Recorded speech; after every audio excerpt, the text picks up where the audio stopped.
Good morning, everyone. Today we are going to start chapter number 7, Weather, Climate and Adaptation in Animal to Climate. So let's start. Weather, Climate and Adaptation in Animals to Climate. ध्यान से समझिएगा, ये chapter बहुत important है. Let's start. Weather और climate एक ऐसे words हैं जिन्हें अक्सर हम लोग एक दूसरे से रिलेट कर देते हैं, और समटाइम्स तो बच्चों के मन में ये बहुत बड़ी कंफ्यूजन रहती है कि ये दोनों वर्ड सेम है. बट इन दोनों वर्ड्स में एक डिफरेंस रहता है, जो आपने उस डिफरेंस को अच्छे से अंडरस्टैंड करना है. Let's start. Weather and climate are so closely related that they are often mistaken for each other. Weather और क्लाइमेट ऐसे दो क्लोजली रिलेटेड टॉपिक हैं जिन्हें हम अक्सर मिस्टेक कर देते हैं सेम समझने का. In spite of this close relationship, इन दोनों के बीच में एक बहुत ही क्लोज रिलेशनशिप है. The two are different from each other. ये बात ठीक है कि इन दोनों में एक बहुत ही क्लोज रिलेशनशिप है, लेकिन इन दोनों में बहुत ही बेसिक से कुछ डिफरेंस भी हैं.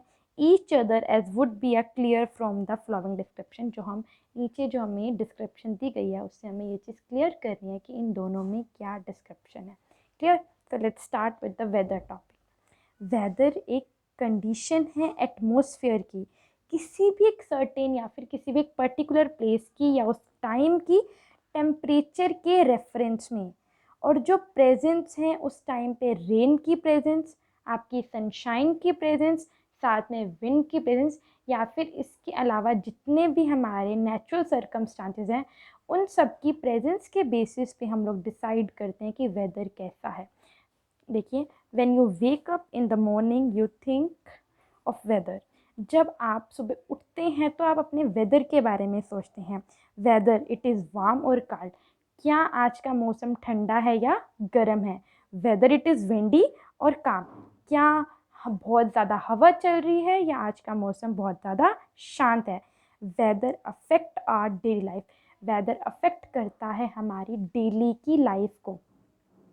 The types of home people build. जितने अलग अलग तरीके के जो हाउस बिल्ड होते हैं, जो कपड़े हम लोग पहनते हैं, जो क्रॉप्स हम लोग ग्रो करते हैं, जो क्रॉप्स मीन्स जो फसलें हम लोग ग्रो करते हैं, जॉब्स जहाँ पे हम काम करते हैं, वो सब वेदर डिसाइड करता है. वेदर के थ्रू डिसाइड किया जाता है कि हम कौन से जगह पे कैसे कपड़े पहनेंगे.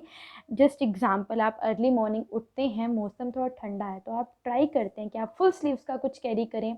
और एक अगर आप देखते हैं बाहर निकलते हैं बहुत ही ज़्यादा गर्म लू चल रही है, गर्मी है, तो आप ट्राई करते हो कुछ कॉटन का कैरी करें. सो वो एक बेसिक डिफरेंस है जो अकॉर्डिंग टू वेदर हम लोग खुद के अंदर चेंजेस करते हैं. According to the scientist, the atmospheric factors that interact to cause weather are heat, energy, air pressure, wind and moisture. Scientist क्या बोलते हैं, मतलब जो वेदर एक्सपर्ट्स हैं वो क्या बोलते हैं, जो एटमॉस्फेरिक फैक्टर्स हैं वो इंटरेक्ट करते हैं वेदर को. वो बताते हैं कि आज का वेदर कैसा होगा. कौन कौन से फैक्टर अफेक्ट करते हैं. हीट एनर्जी है, एयर का प्रेशर क्या है पर्टिकुलर डे पे, विंड कैसी है उस दिन का, मॉइस्चर कैसा है. चलें आगे. आई होप आपको वेदर का मीनिंग क्लियर हो गया होगा. अब हम वेदर फोरकास्ट पे चलते हैं.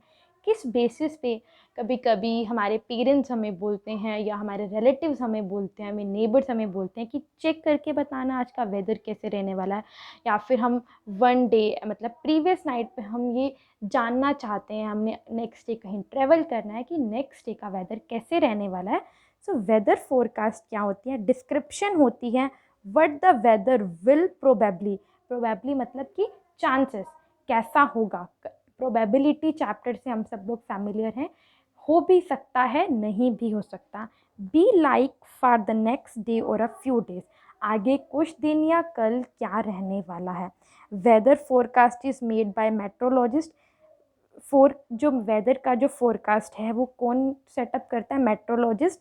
Using the conditions prevailing at the time of forecast.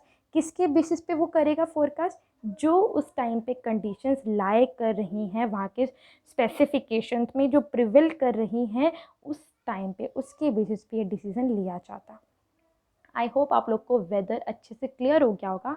अब हम क्लाइमेट की डिस्क्रिप्शन करेंगे तो आप लोग को जो एक बेसिक डिफरेंस है वेदर और क्लाइमेट के बीच का वो भी अच्छे से क्लियर हो जाएगा। Okay, let's go. क्लाइमेट एक रेगुलर पैटर्न है ऑफ वेदर कंडीशन। क्या है जो रेगुलर, मतलब कि आप ये बोल सकते हो कि ये 2 मंथ इस तरह से निकलते हैं। तो वेदर क्या है, रेगुलर पैटर्न है वेदर कंडीशन का, टेम्परेचर का, रेन के अमाउंट का, विंड्स का, एक्सेट्रा। इसके अलावा जितनी भी हमारी नेचुरल चीज़ें होती हैं एक पर्टिकुलर प्लेस के ऊपर। दूसरे बात करें हम लोग दूसरे वर्ड में, तो जनरल कंडीशन जो होती हैं टेम्परेचर की और प्रेसिपिटेशन की, वो कितने टाइम के लिए एक्सटेंड रहती हैं पीरियड ऑफ टाइम में पर्टिकुलर प्लेस पे, एरिया में, उसे बोलते हैं क्लाइमेट। इनफैक्ट जो क्लाइमेट है किसी एक रीजन का, वर्ल्ड का, वो 2 बेसिक फैक्टर के बेसिस पे डिसाइड किया जाता है। और वो बेसिक फैक्टर कौन से होते हैं, टेम्परेचर एंड प्रेसिपिटेशन। क्लियर। अब बात ये आती है कि हमने टेम्परेचर वर्ड ऊपर भी पढ़ा है और टेम्परेचर वर्ड नीचे भी पढ़ा है, तो वो फैक्टर कौन से हैं जो हमारे टेम्परेचर को अफेक्ट करते हैं। लैटीट्यूड, एल्टीट्यूड, या फिर जो ओशन है उसकी कितनी ज़्यादा नियरनेस है, ये जो 3 बेसिक फैक्टर हैं ये बहुत ज़्यादा अफेक्ट करते हैं किसी भी पर्टिकुलर रीजन के टेम्परेचर को। लैटीट्यूड क्या है, लैटीट्यूड है वो मेज़र ऑफ डिस्टेंस, नॉर्थ की तरफ हो या साउथ की तरफ हो हमारे इक्वेटर से, कितना एरिया क्लोज़र है इक्वेटर के पास। या फिर 0 डिग्री लैटीट्यूड अगर है तो बिल्कुल डायरेक्ट रेस कैरी करता है सन से। डायरेक्ट रे अगर वो कैरी करेगा तो एनर्जी जो है बहुत ही ज़्यादा रेडिएंट होगी। तो ये जो एरिया है, जो इक्वेटर के पास जो आपको एरियाज मिलेंगे वो आपको बहुत ही वार्म क्लाइमेट मिलेंगे, बहुत ही गर्म क्लाइमेट मिलेंगे, बिकॉज जो सन की रेज है वो हमारे पास क्या आ रही है, डायरेक्ट आ रही है, और सन से हमें क्या मिलती है, हीट मिलती है।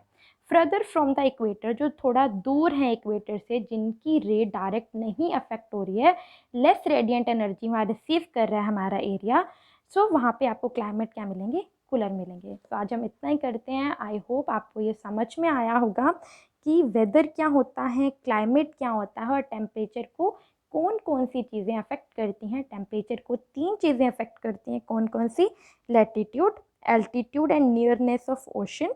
तो लैटीट्यूड मैंने आज आप लोग को एक्सप्लेन किया है। आई होप आप लोग को समझ में आया होगा। फिर भी कोई क्वेरी हो तो प्लीज़ मैसेज में। Thank you.